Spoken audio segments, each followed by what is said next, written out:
Olá pessoal do canal Destrancadamente. Eu fico ouvindo sobre esse tal de Trump e eu imagino que quem fica ouvindo as notícias e os influencers por aí não entende nada. É muito difícil porque cada um fala uma coisa, uns falam que ele é o homem do saco, outros falam que ele vai fazer alguma maldade aqui, ou fica falando que ele vai fazer outra coisa ali. E isso é interessante porque isso dá uma sensação para quem está ouvindo esse pessoal falar, que eu imagino que é de um tremendo ou um mal-estar para quem é contra ele, ou um tremendo bem-estar, achando que ele vai ser o próximo Orson Welles, que houve aquela guerra dos extraterrestres em 1938 e vai vir aí os extraterrestres e vão resgatar todo mundo da Terra. Então vamos dar uma olhada, porque além de outras coisas, eu tenho uma formação bastante vasta, né?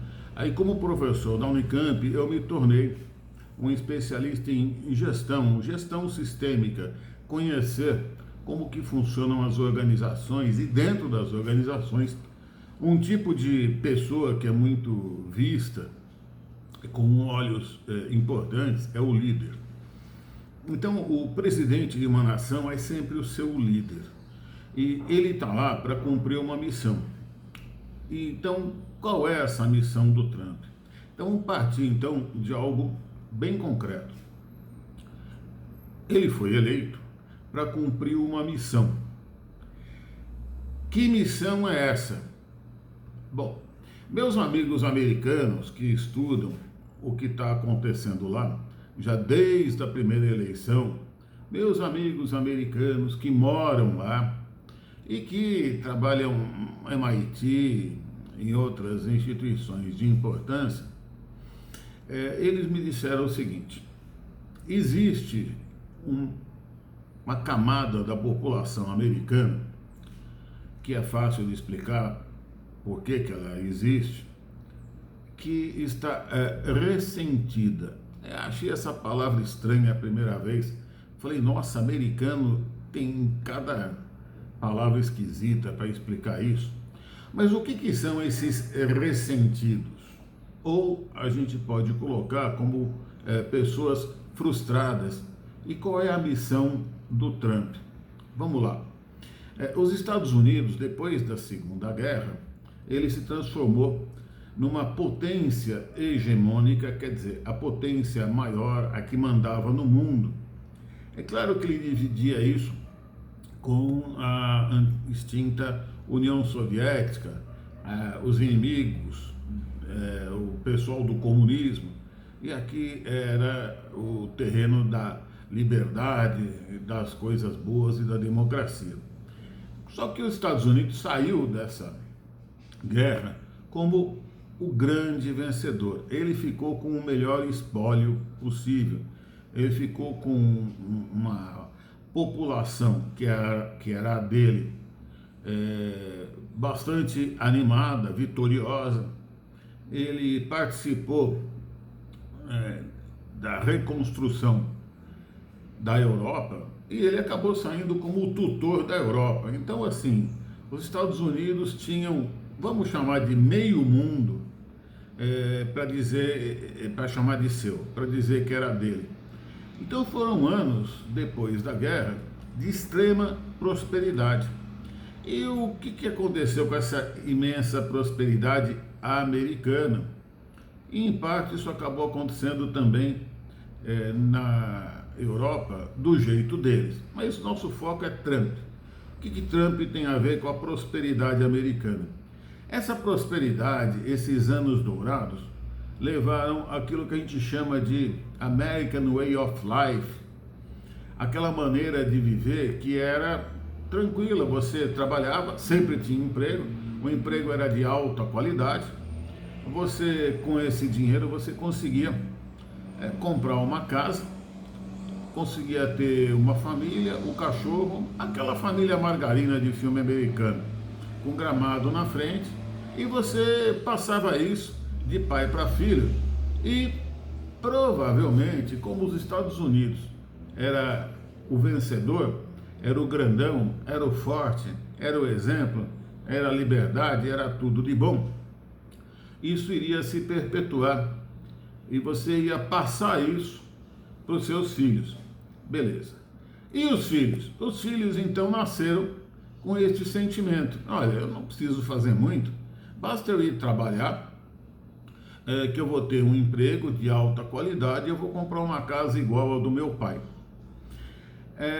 Primeira palavra-chave, turning point, que muda tudo isso: frustração. As últimas gerações, a gente pode dizer aí que dos 10, provavelmente 20 anos, ou seja, o pessoal que está entrando agora na idade adulta, já percebeu que isso não vai acontecer.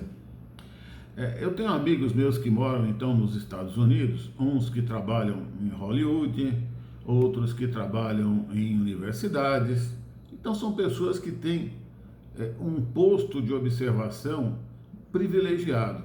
Eles não fazem parte desta classe média americana.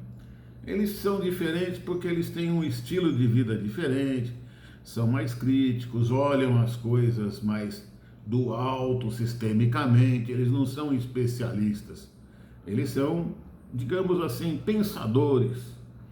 E o que está acontecendo então que levou ao Trump? Primeiro, frustração. As pessoas se sentem frustradas por não encontrar mais as mesmas condições que elas tinham dos seus, digamos assim, avós ou até pais. E mesmo quem tem idade de avô ou de pai, sente que o seu poder aquisitivo diminuiu. Ele sente então frustrado por, primeiro, não poder viver a mesma vida que ele tinha dos seus antepassados imediatos logo depois da guerra. Mas outra coisa, pior do que isso, porque frustrado é quando você tem uma atitude, digamos assim, mais passiva.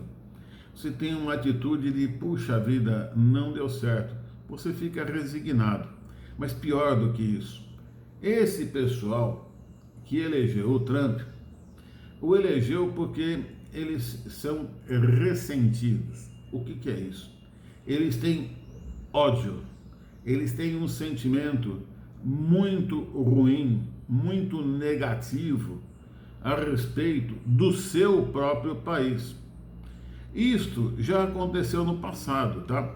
Não fique espantado, mas aconteceu um monte de vezes aí. E o último, por exemplo, foi com o Adolfo lá na Alemanha. Beleza.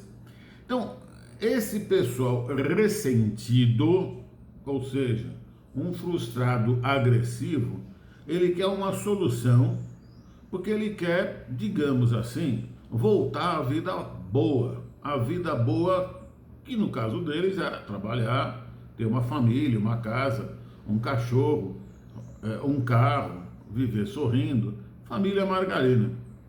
Como isso acabou, ele começou a ficar com raiva. Ele fica revoltado. Ele tem que agir contra isso. E a missão do Trump, então, qual que é? A missão do Trump é resgatar os tempos dourados. Por isso que eles têm lá como slogan MAGA, Make America Great Again. Fazer os Estados Unidos grandioso novamente. Essa é a missão do Trump. A missão do Trump é uma missão de fazer, primeiro, com que o americano se sinta, porque assim, existe uma realidade e uma percepção e um relacionamento com a realidade, que pode não ter nada a ver com a realidade. Então, a primeira missão do Trump é fazer com que o americano tenha a percepção de que os Estados Unidos voltou a ser o vencedor da Segunda Guerra. Então, o que ele vai fazer? Com certeza está fazendo. Ele está emulando quer dizer, ele está criando de uma maneira hipotética, de uma maneira não necessariamente real, mas de uma maneira assim, que pareça, né? Ele está criando guerras. Então, por quê? Porque quando o americano era feliz, ele era vencedor de uma guerra que foi a Guerra Mundial. Então, o que ele está fazendo? Ele está emulando, simulando guerras. Essas guerras, elas existem para o cidadão americano que o elegeu ter a sensação de que numa guerra os Estados Unidos vão ganhar a guerra. Então, o que ele faz? Ele elege alguns inimigos fracos que a guerra já está ganha, tá certo? É assim, é uma guerra de uma potência contra quem não pode nada, né? Como já aconteceu, inclusive, você vai fazer alguma relação se você ver o que aconteceu lá com Adolfo na Alemanha. Mas o que ele faz? Ele elege, por exemplo, o imigrante. Vamos fazer uma guerra patriótica contra os imigrantes. Bom, mas essa guerra está ganha. Ele não precisa nem fazer propaganda. Ele pode deportar tanto quanto é imigrante ilegal, sem fazer nenhuma propaganda. Mas o que ele faz para make America great again? Ele faz uma tremenda de uma publicidade a respeito disso. Por quê? Porque ele tem uma missão a cumprir. A missão a cumprir é fazer os Estados Unidos grande de novo. E para isso, ele precisa ter algumas guerras, como não tem uma guerra mundial, ele inventa uma guerra. Inventa exagerando. Guerra contra os imigrantes. De novo, essa guerra já está ganha. Né? Existe já todo um processo de deportação em curso. Acho que desde que inventaram os Estados Unidos, tinha imigrante ilegal e eles já sabem deportar isso. Mas na hora que eu bato bumbo para isso, na hora que eu exagero, na hora que eu coloco isso na imprensa mundial, isso simula, emula, faz de conta que é uma guerra mundial contra um inimigo muito poderoso, sabe, que está destruindo as Américas, né? Mas na verdade, o imigrante, além de ser das camadas, o imigrante ilegal, além de ser das camadas mais baixas da sociedade, ele está lá fazendo o trabalho mais braçal possível, o menos qualificado possível. Então, assim, é uma guerra que não tem paridade de força. Um Estado, seja ele qual for, né, um país, que é o Estado, ele sempre vai ganhar contra algum inimigo interno, tá certo? Normalmente o Estado é muito maior, a não ser que você tenha um inimigo que já seja metade da população. Mas o imigrante legal é 0,01% da população americana. Então é uma guerra ganha. O que ele faz? Ele aproveita dessa situação porque ele é muito inteligente e ele tem uma coisa como eu. É por isso que eu o entendo. Ele também é gestor de empresas. Entre outras coisas, eu sou gestor de diversas empresas, né?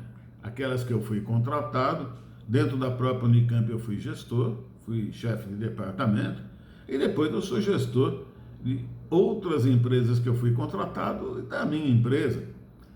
Então, quando você tem a cabeça de gestor e você é um líder, como é o caso dele, você sabe que a sua missão é fazer com que as pessoas que são seus liderados, a sua tropa, se fosse um exército, ou os seus funcionários, a sua equipe de trabalho, eles se sintam, primeiro, motivados.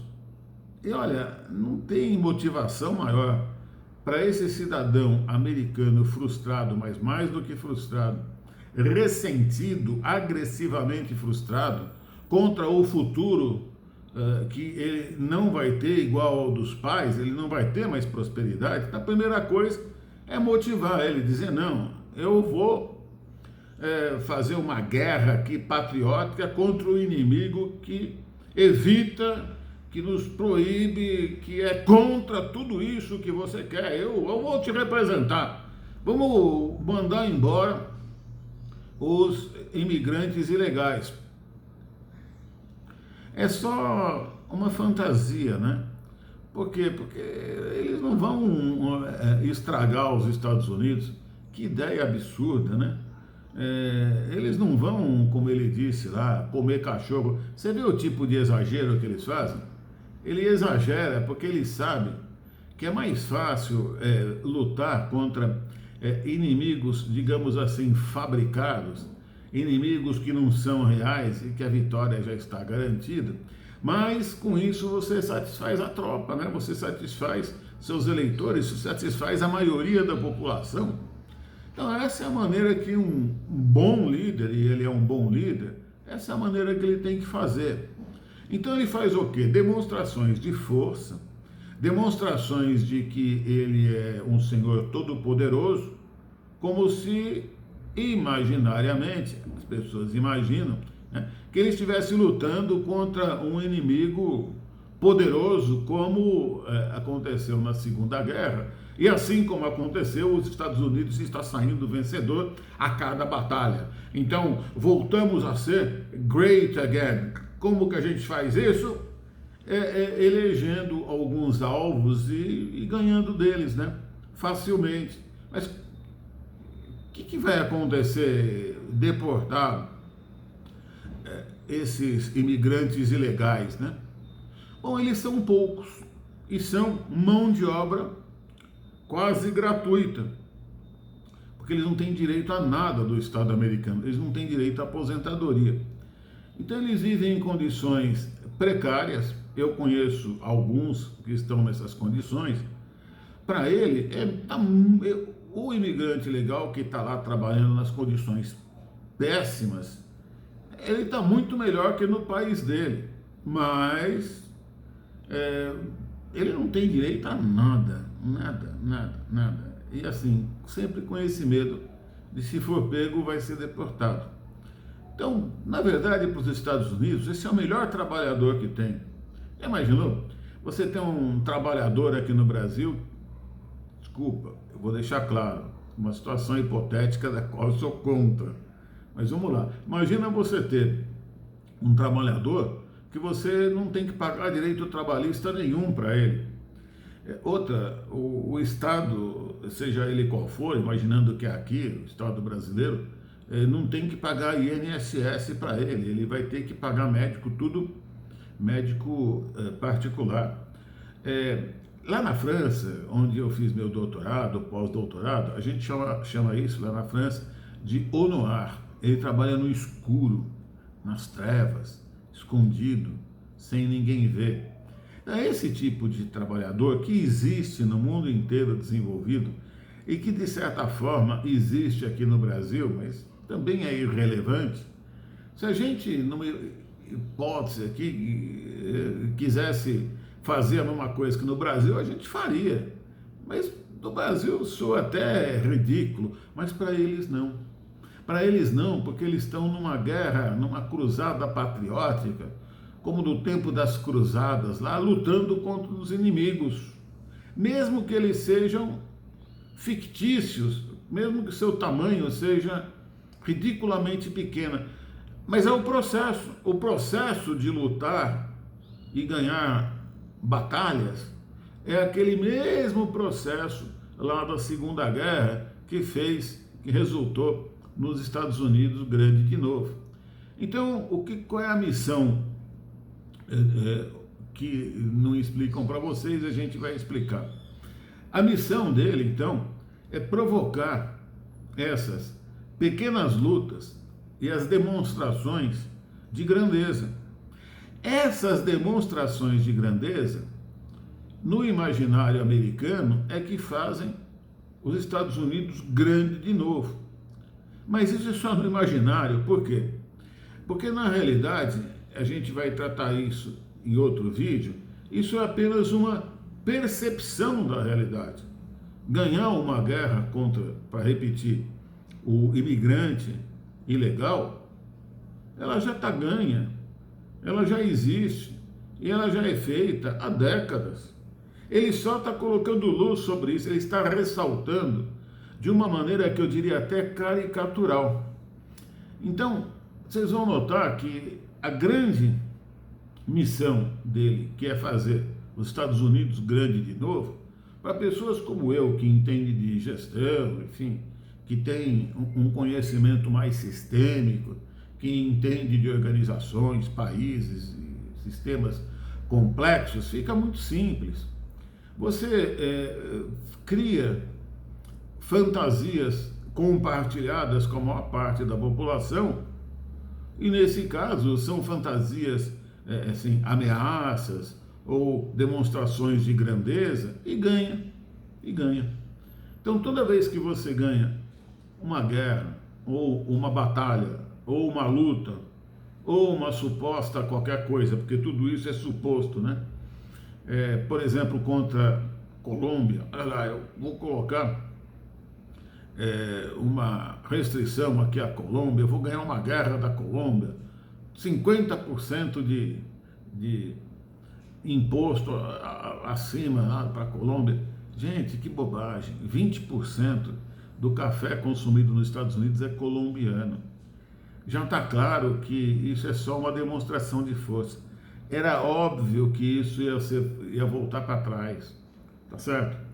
Então, essa é a missão do Trump, é mostrar, através de exercícios, com inimigos dos quais as batalhas já estão grandes, demonstrar a grandeza militar americana, a grandeza econômica americana, a grandeza do comercial americano, com essas taxas e imposto, para que essa necessidade da população, essa necessidade popular, esse imaginário popular, ele fique satisfeito e, primeiro, as pessoas comecem a entender que de alguma maneira os Estados Unidos estão voltando a ser grandes de novo. Os Estados Unidos estão voltando a ganhar guerras. Quem sabe, guerra não, desculpa, ele está voltando a ganhar batalhas, lutas. Quem sabe se isso não resulta um Estados Unidos de novo grande, o ganhador da grande guerra mundial, que é da liderança hegemônica, ou seja, da liderança única daquele grande país que saiu vitorioso na Segunda Guerra, que era os Estados Unidos. E tudo isso é uma obra de ficção. Por quê? Porque na realidade os Estados Unidos vão voltar em algum momento a ser, na cabeça das pessoas, o que ele sempre foi. As pessoas só não conseguem cair na real.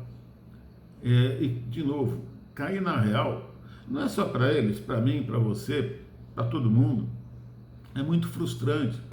A gente tem que ter uma capacidade de entender que, com o passar do tempo, a gente pode ficar mais forte, mas o normal é a gente ficar, por exemplo, fisicamente mais fraco, né? Porque com o passar do tempo a idade chega, né?